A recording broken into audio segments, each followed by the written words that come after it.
সুপ্রিয় শ্রোতা, আজ আমি আপনাদের হেমেন্দ্র কুমার রায়ের বন্দি আত্মার কাহিনী গল্পটি পড়ে শোনাব। হেমেন্দ্র কুমার রায় প্রকৃত নাম ছিল প্রসাদ দাস রায়। 18 এপ্রিল 1888 খ্রিস্টাব্দে জন্মগ্রহণ করেন এবং একই তারিখে 1963 সালে তিনি মৃত্যুবরণ করেন। তিনি একজন বাঙালি সাহিত্যিক ও গীতিকার ছিলেন। কিশোরদের জন্য রহস্য রোমাঞ্চ ও গোয়েন্দা গল্প লেখার জন্য তিনি বিখ্যাত ছিলেন। এছাড়াও তিনি কিছু ভৌতিক কাহিনীও লিখেছেন। আজকের কাহিনীটি তার একটি ভৌতিক কাহিনী। তার কয়েকটি গল্প ও উপন্যাস চলচ্চিত্রায়নও হয়েছে। হেমেন্দ্র কুমার শিশির কুমার ভাদুড়ীর সীতা নাটকের নৃত্য পরিচালক ছিলেন। তিনি ভালো ছবিও আঁকতে পারতেন। বাংলায় শিল্প সমালোচক হিসেবেও তিনি সুবিশেষ পরিচিত। আমি পড়ছি বন্দি আত্মার কাহিনী। বিখ্যাত স্পিরিচুয়ালিস্ট অবন্তবাবুর বাড়িতে বসে এক সন্ধ্যায় আলাপ করছিলুম। কথা হচ্ছিল প্রেততত্ত্ব নিয়ে। আমি ডাক্তার, কিঞ্চিৎ পসারও যে আছে, নিজের মুখে এ কথা বললে গর্ব করা হবে না। আত্মা বলে কোনো কিছুর অস্তিত্ব যে আদৌ আছে, আমি আজ পর্যন্ত হাতে নাতে এমন প্রমাণ কখনো পাইনি। জন্ম মৃত্যু দেহগত সমস্ত রহস্য একেবারে আমার নখদর্পণে, এমন অভিমান আমার পুরো মাত্রায় আছে। কিন্তু অনন্তবাবু আমার সেই অভিমানে আঘাত দিতে চান। তিনি বলেন, জন্ম মৃত্যুর কথা তো কথার কথা মাত্র। দেহটা সাময়িক খোলস ছাড়া আর কিছু নয়। জন্মের আগেও এবং মৃত্যুর পরেও আত্মা বেঁচে থাকে, ইত্যাদি ইত্যাদি। খুব জোরে তর্ক চালিয়েছি। আমিও বুঝবো না, অনন্তবাবু না বুঝিয়ে ছাড়বেন না। তর্কটা যখন রীতিমতো জমে উঠেছে, হঠাৎ রাস্তায় উঠল ভীষণ গোলমাল। সচমকে মুখ ফিরিয়ে আমরা জানালা দিয়ে বাইরে চেয়ে দেখি, পথের ওপাশের ফুটপাথের উপরে সুরেনবাবুর বাড়ির সামনে মস্ত ভিড়ের সৃষ্টি হয়েছে। আমরা সকলে ঘর থেকে বেরিয়ে দ্রুতবায়ে ঘটনাস্থলে গিয়ে হাজির হলুম। ফুটপাতের উপরে হাত পা ছড়িয়ে অজ্ঞান হয়ে পড়ে রয়েছেন সুরেনবাবু নিজেই। তিনি কেবল আমাদের প্রতিবেশী নন, আমাদের দুজনের বিশেষ বন্ধুও বটে। ভিড়ের একজন লোক জিজ্ঞাসার উত্তরে বললেন, বারান্দার উপর থেকে উনি পড়ে গিয়েছেন। আমরা ধরাধরি করে সুরেনবাবুকে নিয়ে তার বাড়ির ভিতরে ঢুকলুম। তারপর বৈঠকখানার তক্তপোশের উপরে শুইয়ে রেখে তাকে পরীক্ষা করতে লাগলুম। পরীক্ষার পর বুঝলুম, গতিক সুবিধার নয়। সুরেনবাবুর দেহের উপরটায় গুরুতর আঘাতের চিহ্ন নেই বটে, কিন্তু তার দেহের ভিতরের অবস্থা ভয়াবহ। এটা বেশ সহজেই আমি অনুমান করতে পারছিলাম। অনন্তবাবুকে বললাম, এর মৃত্যুর আর দেরি নেই। অনন্তবাবু বললেন, কি সর্বনাশ! তাহলে উপায়? সুরেনের স্ত্রী, ছেলে মেয়ে সবাই যে হরিদ্বারে তীর্থ করতে গিয়েছে। বাড়িতে আর দ্বিতীয় ব্যক্তি নেই। এখন তাহলে আমরা কি করব? তাদেরও তো প্রয়োজন। বললুম, আমার পরীক্ষা ভুল হতে পারে, দাঁড়ান, ডাক্তার পি ঘোষকে ডাকি। ডাক্তার পি ঘোষ হচ্ছেন কলকাতার শ্রেষ্ঠ ডাক্তারদের অন্যতম। ফোন পেয়ে হাজির হলেন তিনি। সুরেনবাবুকে পরীক্ষা করে বললেন, কোনো আশা নেই, মিনিট কয়েকের মধ্যে ইনি মারা যাবেন। আমি বললুম, অনন্তবাবু, আপনার যদি ঠিকানা জানা থাকে তবে সুরেনবাবুর স্ত্রী আর ছেলে মেয়েদেরকে এক্ষুনি টেলিগ্রামে খবর দিন। ঠিকানাও জানি, টেলিগ্রামও যেন করে দিচ্ছি, কিন্তু আপনারা বলছেন সুরেন এখনই মারা যাবে। হরিদ্বার এখান থেকে একদিনের পথ নয়। সুরেনের আর কোনো আত্মীয় নেই। সমস্ত ঝুঁকি আমাদেরই সামলাতে হবে তো। মৃতদেহ নিয়ে আমরা কি করব? মিস্টার ঘোষ, দেখুন, আপনাদের চিকিৎসা বিজ্ঞানে যদি একে কোনো রকমে আর দিন তিনেক বাঁচিয়ে রাখতে পারে, ভালো হয় তাহলে। ডক্টর ঘোষ মাথা নেড়ে বললেন, অসম্ভব। এতক্ষণে মৃত্যু ওর দেহের ভিতরে প্রবেশ করেছে। এ অসাধ্য সাধন অসম্ভব। উনি মারা পড়লেন বলে। অনন্ত অত্যন্ত উত্তেজিতের মতো একবার ঘরের এদিক থেকে ওদিক পর্যন্ত ঘুরে এলেন।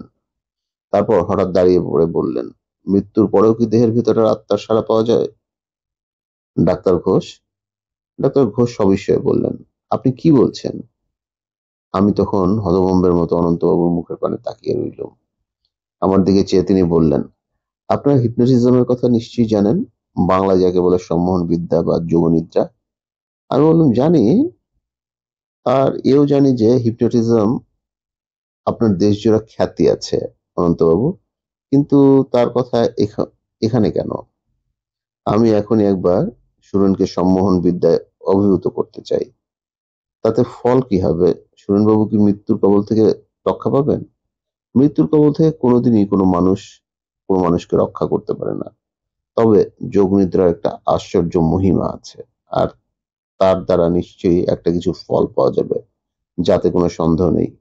সেটা যে কি তা অবশ্য আমি বলতে পারছি না। তবে না, থাক, আর কথা বাড়াবার সময় নেই। সুরেনের দিকে তাকিয়ে দেখুন, ওর শেষ মুহূর্ত উপস্থিত।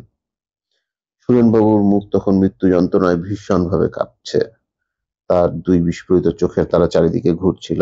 অনন্তবাবু তাড়াতাড়ি এগিয়ে গিয়ে সামনের দিকে ঝুঁকে পড়ে সুরেনবাবুর মুখের উপর বিশেষ কৌশলে হস্তচালনা করতে লাগলেন।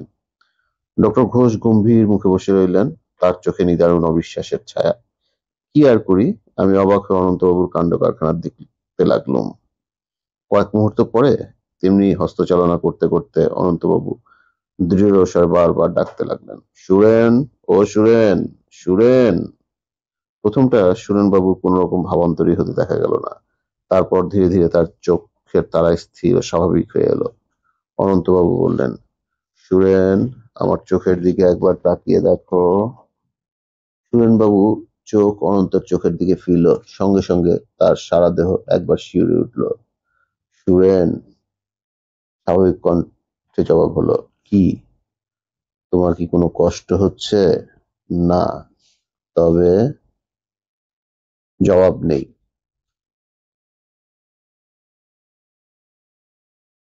আবার তিন চারবার ডাকাডাকির পরে সুরেনবাবু চমকে উঠে বললেন, হ্যাঁ, তুমি কি ঘুমাচ্ছ? হ্যাঁ, আর আমায় ডেকো না। তোমরা আমাকে ঘুমোতে ঘুমোতে মরতে দাও। তবে তুমি ঘুমো, কাল সকালে আমি তোমাকে ডাকবো। তোমাকে সাড়া দিতেই হবে। সাড়া দেব। এখন আমি মরছি, আমাকে ঘুমোতে দাও। সুরেনবাবুর দুই চোখ মুদে গেল। অনন্তবাবু আমাদের কাছে এসে বলল, আপনাদের মত কি? কিরকম বুঝলেন? ডক্টর ঘোষ বললেন, আপনি কি ভাবছেন কাল সকালে ওর সাড়া পাওয়া যাবে? হ্যাঁ, অসম্ভব। তাহলে তো চিকিৎসা বিজ্ঞান ব্যর্থ হয়ে যাবে। বেশ, কাল সকালে এসে দেখবেন। আসবো, যদিও জানি সম্ভব হবে না। তবু আপনি আমার কৌতূহল জাগিয়ে তুলেছেন। কাল সকালে আমি আবার আসছি। পরদিন সকাল। বহুকাল ধরে প্রেততত্ত্ব নিয়ে ক্রমাগত নাড়াচাড়া করে গোঁড়ামির দ্বারা আচ্ছন্ন হয়ে অনন্তবাবু বিচার শক্তি হারিয়ে ফেলেছেন। এই কথা বলাবলি করতে করতে ডাক্তার ঘোষের সঙ্গে আমি সুরেনবাবুর বাড়িতে এসে হাজির হলুম। দেখলুম বৈঠকখানার সমস্ত জানলা বন্ধ করে আধা অন্ধকার ঘরে সুরেনবাবু দেহের পাশে অনন্তবাবু চুপ করে বসে আছেন। সমস্ত নিথর নিঝুম। ডক্টর ঘোষ সুরেনবাবুর দেহ পরীক্ষা করে বললেন, দেহ শীতল আর আড়ষ্ট, হৃৎপিণ্ডের ক্রিয়া স্তব্ধ, শ্বাস-প্রশ্বাস নেই। কাল রাত্রেই তার মৃত্যু হয়েছে। ডাক্তার জিজ্ঞেস করলেন, অনন্তবাবু, এখনো কি আপনার সন্দেহ দূর হয়নি? অনন্তবাবু উত্তর দিলেন না। সুরেনবাবুর গায়ের রং রীতিমতো হলদেটে হয়ে গেছে। তার দুই চোখ বোজা, মুখ হাঁ করা। আমি বললুম, আর কেন অনন্তবাবু, এবারের সৎকারের ব্যবস্থা করুন। হরিদ্বার পার করে দিয়েছি, আগে সুরেনের স্ত্রী আর ছেলেমেয়েরা আসুক। সে কি, ততক্ষণে ওর দেহটার কি অবস্থা হবে বুঝতে পারছেন আপনি? দেহের কি অবস্থা হবে বুঝতে পারছি না, তবে সুরেনকে আর একবার ডেকে দেখা দরকার। ডক্টর ঘোষ বললেন, আপনার কি মাথা খারাপ হয়ে গেছে? কাকে ডাকবেন? সুরেনকে, সুরেন, সুরেনকে। তারপর ডাকা শুরু করলেন, সুরেন, সুরেন। কোনো সাড়া নেই। ডক্টর ঘোষাল বললেন, কি আশ্চর্য, মরা কখনো কথা কয় নাকি আবার? সুরেন, সুরেন, আমি অনন্ত, তোমাকে ডাকছি। সুরেন, একবার সাড়া দাও। স্তম্ভোত্তর নেত্রে দেখলুম সুরেন বাবুর ফাঁক করা ওষ্ঠাধরের ওপাশে জিভখানা ছটফট করছে যেন। সুরেন, সুরেন। সুরেনবাবুর চোয়াল ওষ্ঠাধর একটুও নড়ল না, কিন্তু তার হা করা মুখ বিহ্বল থেকে অদ্ভুত বিকৃত স্বরে এই কথাগুলো বলল, আহ, আবার কেন? আমার মৃত্যু হয়েছে, আমি এখন ঘুমুচ্ছি। সে কি স্বর! মনে হলো সুরেনবাবুর মুখ যেন কথা কইছে না, সে সুর আসছে যেন বহুদূর থেকে, যেন গভীর কোনো গিরিগুহার অতলতার ভিতর থেকে। একটা অজানা ভয়ে আমার গা কাঁপতে লাগলো। ডক্টর ঘোষ যেন ধাক্কা খেয়ে পিছিয়ে গিয়ে দাঁড়ালেন দেয়ালে পিঠ রেখে, তার মুখ চোখ উদ্ভ্রান্তের মতো। সুরেন, তুমি কি এখনো ঘুমিয়ে আছো? না না, আমি ঘুমোচ্ছিলাম বটে, কিন্তু এখন আমার মৃত্যু হয়েছে। সুরেন, আবার তুমি ঘুমিয়ে পড়ো। ডাক্তার ঘোষ, আপনার কোনো বক্তব্য আছে? ডক্টর ঘোষ ক্ষীণস্বরে বললেন, না। সুরেনবাবুর কণ্ঠস্বর কিরকম মনে হলো? ভয়ানক।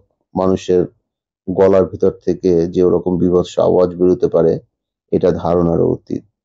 ও তো কণ্ঠস্বর নয়, যেন একটা অমানসিক ধ্বনি মাত্র।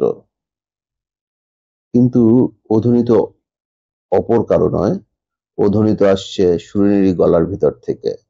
সুরেনকে আজ আর ব্যস্ত করব না, ও এখন নিশ্চিন্ত আরামে ঘুমিয়েই থাক। বোধহয় পরশুদিনই সুরেনের স্ত্রী এসে পড়বেন, তখন আর একবার আপনাকে ডাকবো। আসবেন তো? নিশ্চয়ই আসবো। ডক্টর ঘোষ তার বিস্ময়াবিষ্ট কৌতূহল দমন করে শশব্যস্ত হয়ে বললেন, এই যে অজানা নতুন বিজ্ঞানের রহস্য, না এসে থাকতে পারবো কি আমি? পারবো না। আজ অনন্তবাবুর আহ্বানে আবার সুরেনবাবুর বাড়িতে চলেছি আমরা দুজনে। সন্তানদের নিয়ে সুরেনবাবুর স্ত্রী কলকাতায় এসে পৌঁছেছেন। তার নাম হৈমবতী। ক্রন্দনধ্বনি শুনতে শুনতে সুরেনবাবুর বৈঠকখানায় গিয়ে ঢুকলুম আমরা।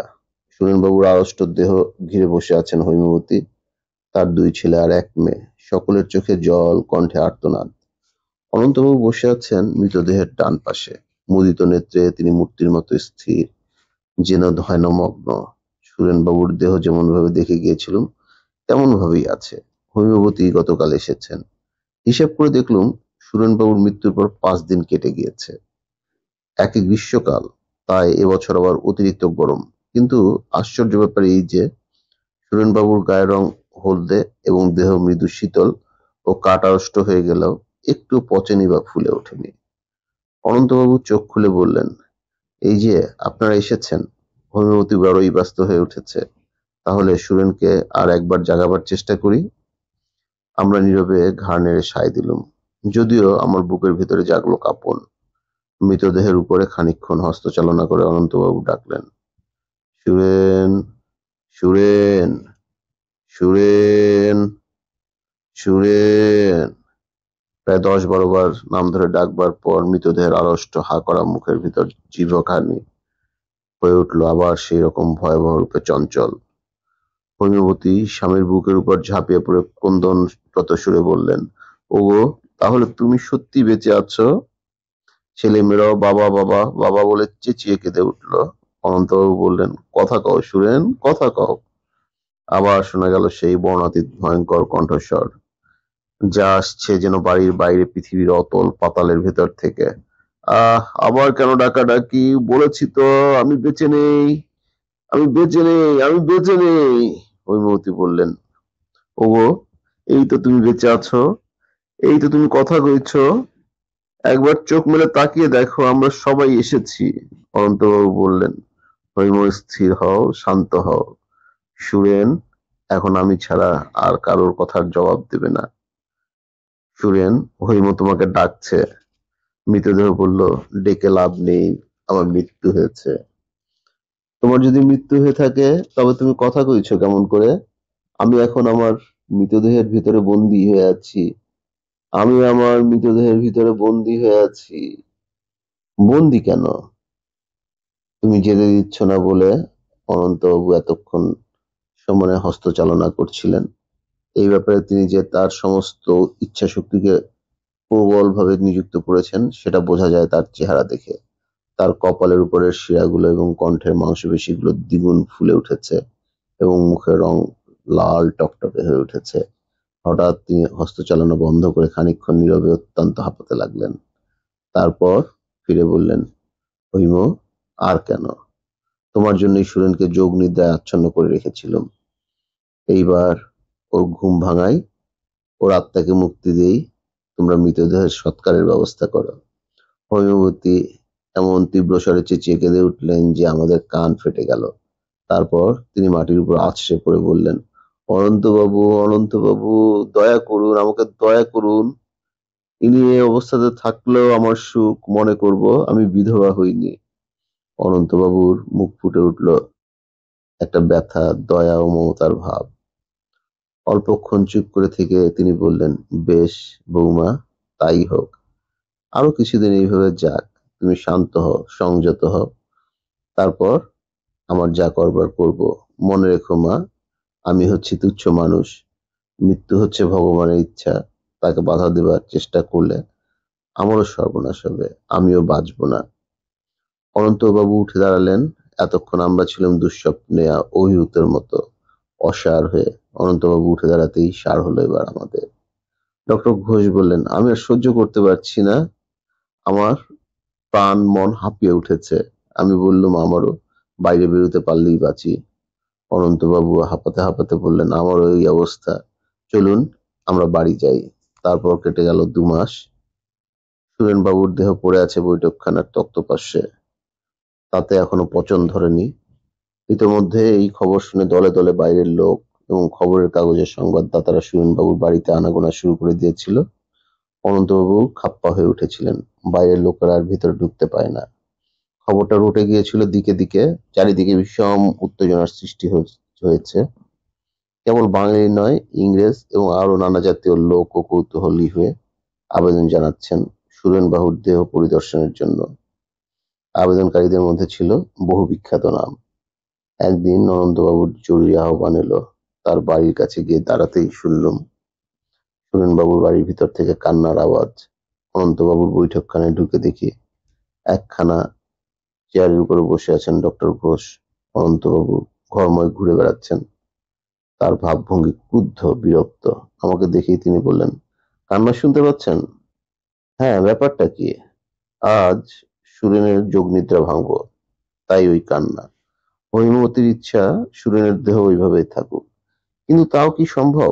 আমি বেশ বুঝতে পারছি আমার নিজের স্বাস্থ্য দিনে দিনে ভেঙে পড়ছে। এই অস্বাভাবিক উত্তেজনার কতদিন সহ্য হয় বলুন? প্রবল ইচ্ছা শক্তির তো সীমা আছে। এই জন্য আমাকে ডেকেছেন, আপনাকেও, ডাক্তার ঘোষকেও। আর একটা কথা কি জানেন? নিজেকে অপরাধী বলে মনে হচ্ছে। কেন? বোধহয় প্রকৃতির আইন ভঙ্গ করেছি এজন্য। ভগবান সুরেনের আত্মাকে যে অদৃশ্য পথে নিয়ে যেতে চান, আমি হয়েছি তার বাধার পথ। এ এক মস্ত অপরাধ। এজন্য হয়তো আমাকে শাস্তি ভোগ করতে হবে। হয়তো একটা প্রাণহীন কুৎসিত দেহের কারাগারে বন্দী হয়ে সুরেনের আত্মাও অত্যন্ত কষ্ট ভোগ করছে। না, আর নয়। আমি দৃঢ় প্রতিজ্ঞা করেছি, এ ব্যাপারে আজকেই যবনিকা ফেলে দেব। কারোর মিনতি, কারোর অশ্রু আর কারোর বাধা মানতে পারবো না। আসুন আপনারা, গোড়া থেকেই যখন সঙ্গে আছেন, তখন শেষ দৃশ্যটাও দেখুন। শেষ পর্যন্ত হৈমবতীকেও সম্মতি দিতে হলো। অনন্তবাবু অনেক চেষ্টার পর তাকে বুঝিয়ে দিয়েছেন, এই মৃতদেহের মধ্যে সুরেনবাবুর আত্মা বন্দী হয়ে আছে অভিশপ্তের মতো। দেহ থেকে বেরোতে না পারলে আত্মার ক্ষতি হবে না। অনন্তবাবু দেহের পাশে বসে হস্তচালনা করতে করতে ডাকলেন, সুরেন, সুরেন, সুরেন। আমরা রোমাঞ্চিত দেহে, বিস্ফোরিত নেত্রের ঊর্ধ্বশ্বাসে মৃতদেহের দিকে তাকিয়ে রইলাম। 7-8 মিনিট কেটে গেল। দেহ নিঃসাড়, নিঃস্পন্দ। অনন্তবাবুর কপাল থেকে দরদর করে ঘাম ঝরতে লাগলো। সুরেন, সুরেন, জাগো, সাড়া দাও, আমি অনন্ত, তোমাকে ডাকছি সুরেন। আরো 7-8 মিনিট কাটলো। অনন্তবাবু উদ্বিগ্ন কণ্ঠে বলে উঠলেন, তবে কি ব্যর্থ হব? সুরেনের আত্মা কি নেই? না না, তা তো হতে পারে না। যোগনিদ্রার প্রভাব না থাকলে দেহের অবস্থান যে অন্যরকম হতো। সুরেন, সুরেন, জাগো, তোমার যোগনিদ্রা ভঙ্গ হোক। এইবার উন্মুক্ত দন্তকণ্টকিত মুখ গহ্বরের মধ্যে জ্যান্ত হয়ে ছটফট করতে লাগলো জিহ্বাখানা। সুরেন! উত্তর শোনা গেল এক ভীষণ তীক্ষ্ণ আর্তধ্বনি। সে আর্তনাদ ভাষায় বর্ণনা করা যায় না। মানুষের কান কোনোদিন শোনেনি তেমন আর্তনাদ। ছেলেমেয়েরা ঘর ছেড়ে পালিয়ে গেল। হৈমবতী মূর্ছিত হয়ে পড়লেন। আমাদের অবস্থা হলো আরো শোচনীয়। সুরেন, শান্ত হও ভাই, শান্ত হও। শান্ত হব? তোমরা জানো না এই দেহের নরকে কি দুঃসহ যন্ত্রণা? বেশিদিন কাঁদছি আর ছটফট করছি। মৃত্যুর মধ্যেও একই শাস্তি, মৃত্যুর পরেও আর কেন? আমাকে এবার মুক্তি দাও, মুক্তি দাও। আজকের স্বর আরো বিকট ও ভয়াল এবং আসছে যেন আরো বেশি দূর থেকে। অনন্তবাবু বললেন, তোমাকে মুক্তি দিলুম সুরেন, ভেঙে যাক তোমার যোগনিদ্রা। সাথে সাথে সুরেনের শরীর, তার মুখমণ্ডল যেন প্রশান্ত হয়ে এলো। একটা দমকা হাওয়া আসলো চারিদিক থেকে। তারপর যেন সদ্য মৃত একজন মানুষ শুয়ে আছে তক্তপোশের উপর। আর কোনোদিন সুরেন জাগবে না।